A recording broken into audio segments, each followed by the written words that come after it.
লীগ পুনর্বাসনের চেষ্টা করা হচ্ছে।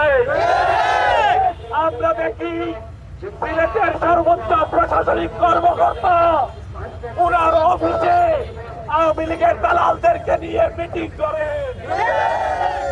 আমরা দেখতে পাচ্ছি আমার শহীদ সাংবাদিক আবু তুরাবের খুনিদেরকে নিয়ে এখনো আওয়ামী লীগ পুনর্বাসনের চেষ্টা করা হচ্ছে। আমরা জানিয়ে দিতে চাই, আমাদের ভাইরা জুলাইতে রক্ত দিয়েছে, আমাদের ভাইরা শহীদ হয়েছে, আমাদের ভাইরা আহত হয়েছে, কিন্তু আমরা সাথীরা এখনো রাজপথে আছি। যতদিন না পর্যন্ত এই সরকার, এই প্রশাসন আওয়ামী লীগকে নিষিদ্ধ করে নীতিমালা নিয়ে না আসছে, আমরা রাজপথে থাকবো। জনগণ চাই, আমরা চাই আওয়ামী লীগের রাজনীতি নিষিদ্ধ হোক। আমরা আজকে বিক্ষোভ মিছিলের মাধ্যমে জানান দিতে চাই, যারা এই সিলেটে আওয়ামী লীগকে পুনর্বাসন করতে চাইবে, আমরা একজন একজন করে দালালকে বের করে দিয়ে আসবো।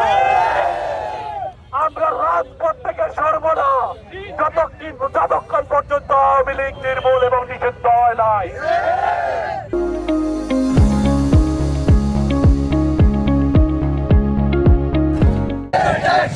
আমেরিকার বিরুদ্ধে, ছাত্রলীগের বিরুদ্ধে,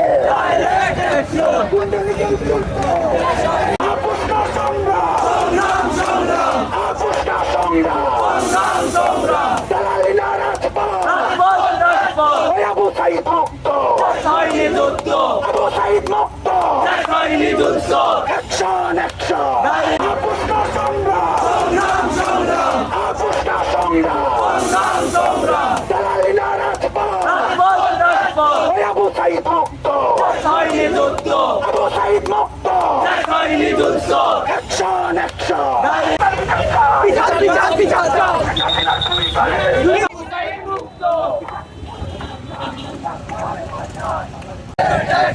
আমেরিকা